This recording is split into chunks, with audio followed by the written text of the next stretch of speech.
Всем здравствуйте!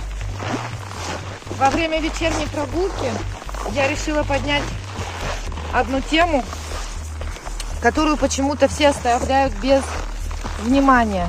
У нас в Якутске наше городское ППЖ очень прославилось уже на весь мир, на всю страну.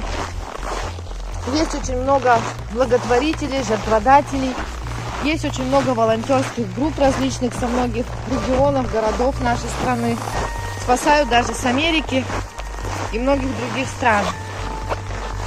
Но все забыли, что 5 лет назад в городе Покровск, который находится в 80 километрах от самого города Якутска, был открыт пункт передержки животных для размещения животных, пойманных в Хангаласском районе Улусе. Это достаточно большой Улус, там много разных деревень. В основном это частный сектор, поэтому животных там много, все они хаотично размножаются. Конечно же, никакой стерилизации там речи быть не может. Так вот, на данный момент, заинтересовавшись данным пунктом передержки, мы попробовали найти хоть какую-то информацию свежую о состоянии его, как там, сколько там содержится собак, как их там содержат, кто руководитель. Никто никакой информации нам дать не может. Мы вышли на местную хангаласскую газету, которая также не смогла никак прокомментировать данный вопрос. Вышли на 2 девушек, которые год назад просили помочь данному ППЖ, так как животные находились там в очень плачевном состоянии, содержались просто ужасно. На данный момент и они не могут дать никакой информации, потому что руководство поменялось. Кто сейчас руководит данным ППЖ, неизвестно. И вообще, информации очень мало. Мы смогли на данный момент выяснить одно, что данный ППЖ был рассчитан на 50 животных. Сейчас же в нем содержится более 100 голов, что там официально работает всего лишь 1 человек, который занимается и кормлением, и уборкой, и вакцинацией, и чуть ли не стерилизацией. Поэтому я бы хотела привлечь ваше внимание и бросить наши силы на помощь тем животным, которые на данный момент сейчас там находятся. Так как для нашего городского ППЖ все-таки стараются и работают в этом направлении множество групп. Есть волонтеры, которые сейчас поддерживают этих животных там и кормом, и сеном. А там, получается, этот пункт передержки находится вообще на границе 2 поселков, забытом Богом месте, можно сказать. Поэтому в ближайшее время сейчас мы соберем еще немного информации. В ближайшее время мы планируем туда выезд. Хотим закупить небольшое количество корма, а также поехать туда с целью изъятия из этого места животных, острых животных, которым очень необходима будет помощь. В общем, думаю, что на следующей неделе у нас уже будет представление, что там. То есть мы увидим это своими глазами. И я очень прошу поддержать нас в этом. Та информация, которая у нас есть уже на данный момент, и которой мы владеем, мы ее обязательно прикрепим к этому моему обращению.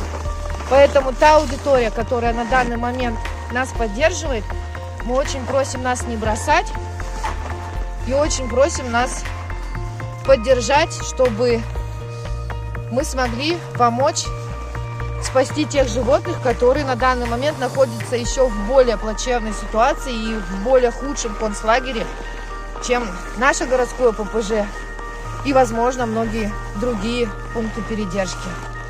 Смотрите дальше видео.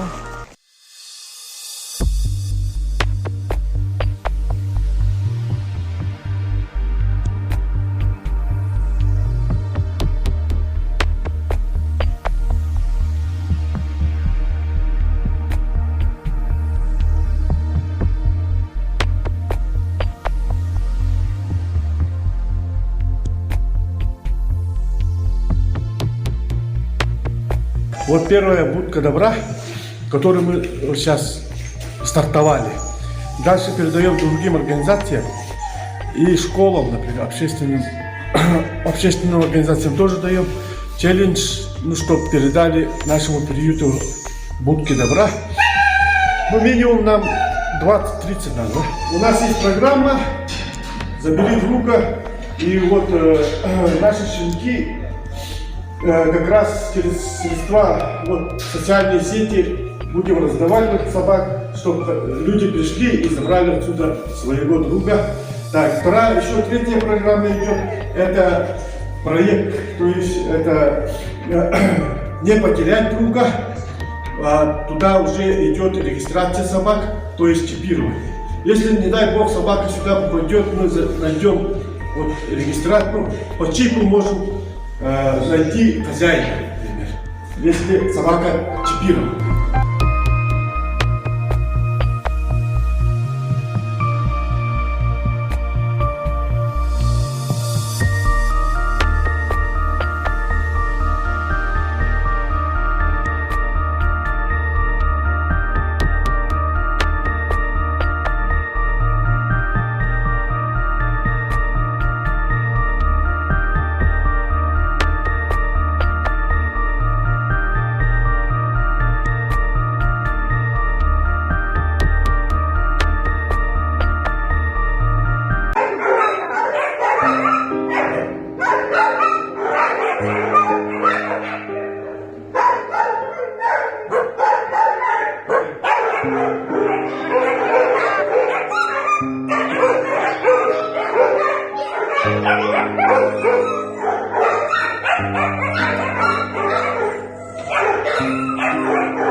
Комментатор пишет: ППЖ, город Покровск.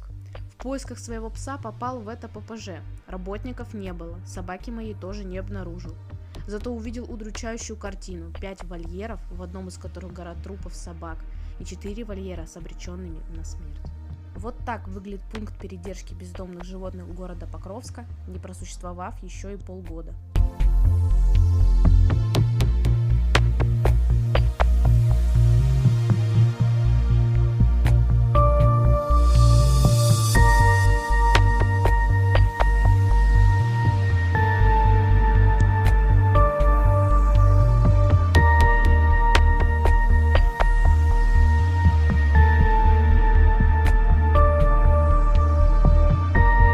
Комментатор пишет: Доброе утро. Я живу в Максоголохе и помогаю как могу местным волонтерам. Проблема с Покровским приютом уже давно. Мы туда поначалу привозили животных. Например, шарпейку белую со щенками. Я сама лично привозила на своей машине. Других собак из Максоголоха, которых местные волонтеры подкармливали на улицах. После переселения их в приют многие собаки вообще пропали. Щенков шарпейки не осталось ни одного. Нам изначально разрешали туда приезжать, кормить, но потом строго запретили. Зато в местном издании «Хангалас» без конца нахваливают этот приют и предлагают сдавать домашних животных на передержку. Вчера тоже такое объявление выходило. Я однажды в комментарии им написала, что там живодерня, а не приют. Так меня сразу заблокировали и сообщение удалили. Последний раз мы приезжали в декабре под покровом ночи, пока никого нет, кормить собак. Так хотелось выпустить их всех на свободу, потому что было уже понятно, что многие не доживут и до января в таких условиях. Человек, который управляет этим приютом, очень влиятельный господин. У него везде связи, свои люди, местные здания, прокуратура, администрация и многие другие. Пост из новостей. В Покровске открылся приют для безнадзорных животных. Новый приют открылся вблизи городской свалки. На его строительство администрация Хангаласского улуса предусмотрела 1 миллион 400 тысяч рублей. Здесь будут принимать безнадзорных животных из Покровска, Максоголоха и ближайших населенных пунктов. Собак будут кастрировать, стерилизовать, вакцинировать и возвращать в те населенные пункты, откуда их отловили. Неизлечимые и опасные животные будут содержаться на постоянной основе. На сегодняшний день в приюте работает один сотрудник, который ухаживает за животными и убирает вольеры. Это единственный новостной пост о данном ППЖ. У них же самих нет никаких соцсетей и негде посмотреть прибывающих там собак. О службе эксплуатации муниципальным имуществом неизвестно ничего. Мы связались и с волонтерами, и с Хангаласской газетой, но так никакой информации найти не удалось. Мы планируем поехать и разузнать, что там происходит.